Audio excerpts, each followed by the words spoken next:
What's up, guys? George back again to do another Blu-ray review. This one is for the Target exclusive of The Last Jedi. This is their exclusive edition. Contains 4 discs, has a slipcase.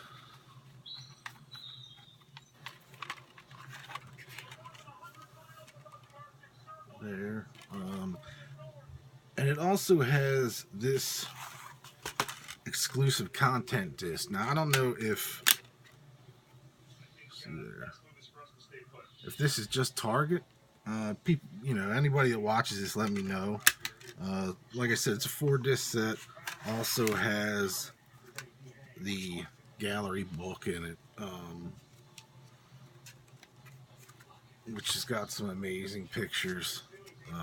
A nice character features on each page. Really killer book.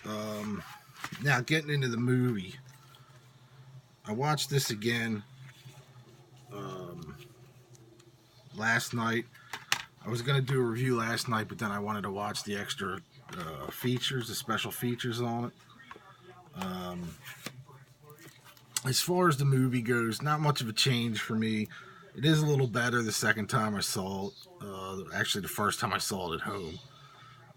There's still some really some scenes in here that just were not needed.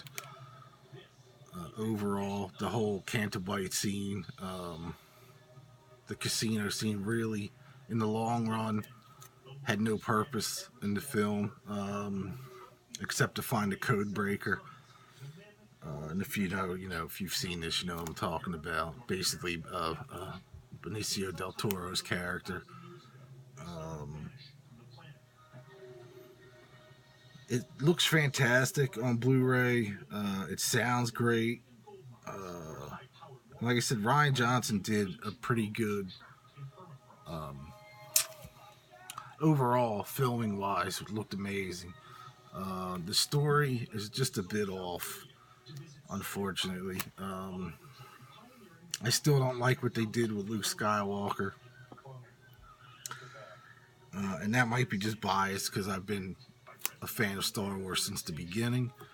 But however, watching there's a full-length documentary on here that was really, really good, talking about the whole filming of the movie, all the different set designs, everything like that, interviews with everybody, and even Mark Hamill said he was not 100% on board with what they did with the Luke Skywalker Walker character. However, he did change his tune towards the end of the film and watching the film for the first time.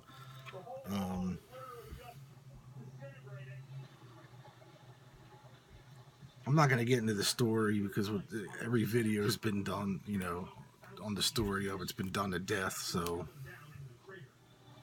but I went with the Target one just because of the extra booklet, and I guess that extra content disc. Although I didn't watch that one yet, but I will at some point. Like I said, I don't know if it's in everything, in every other edition. I know the Blu-ray, the standard Blu-ray is just a Blu-ray, no DVD.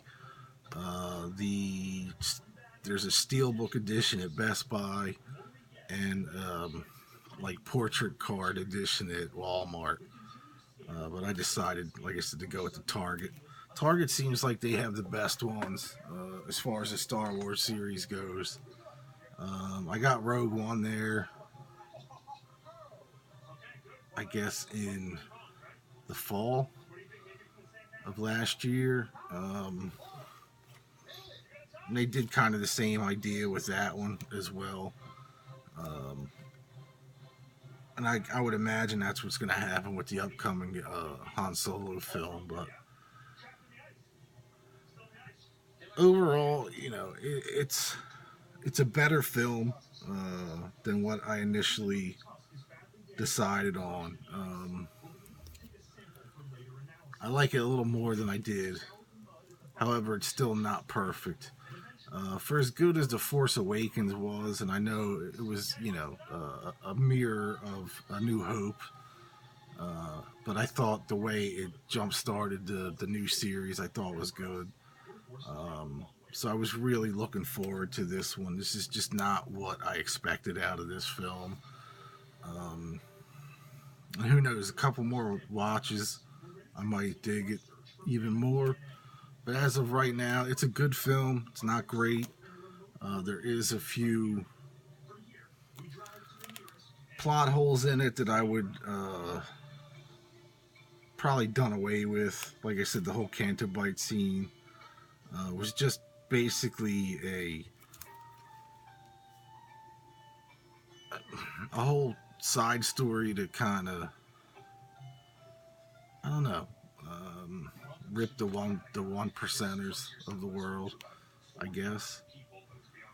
It seems like this film had a lot of social justice warrior issues in it, which was kind of weird for a Star Wars film. I will say it did not, in the long run, it did not feel like a traditional Star Wars film. Rogue One felt more like a Star Wars film than this one did, and obviously The Force Awakens. But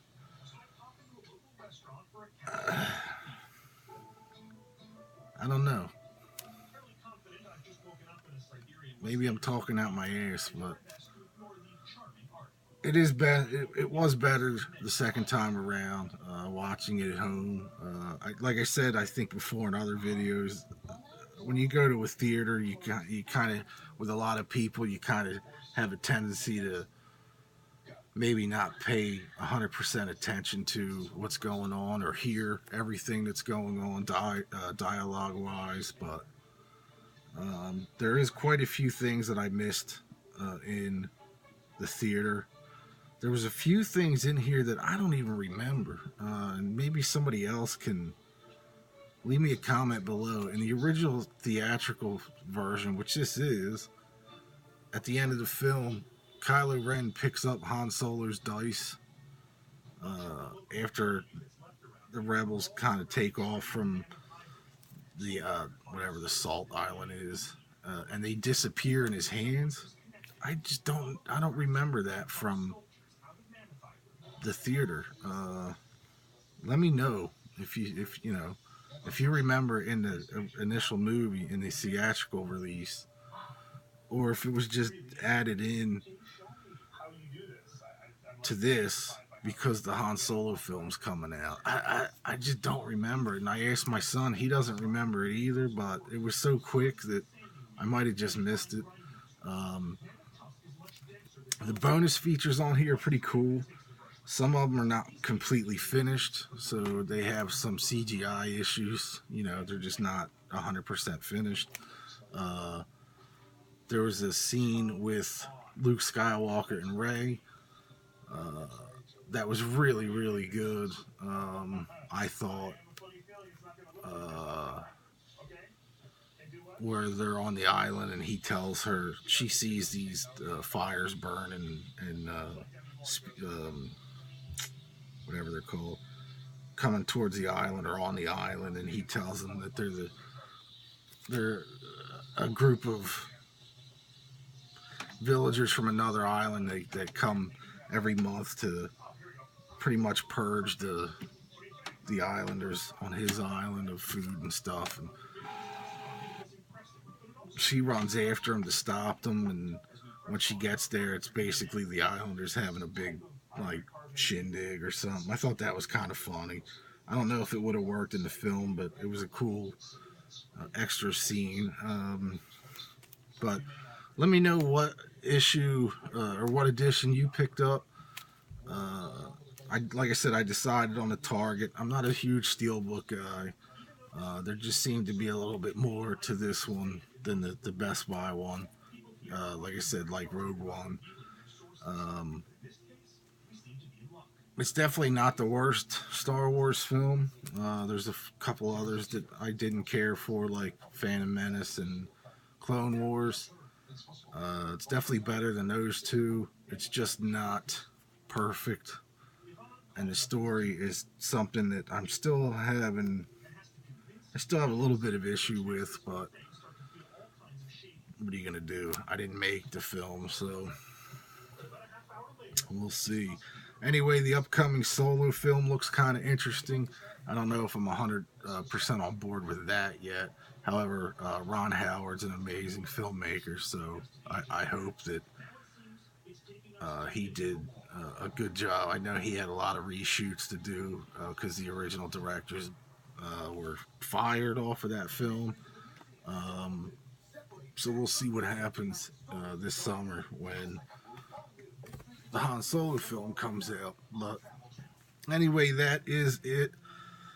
Definitely check out The Last Jedi. It's worth a watch. It's just not a perfect film. There is some annoying stuff in it, but overall,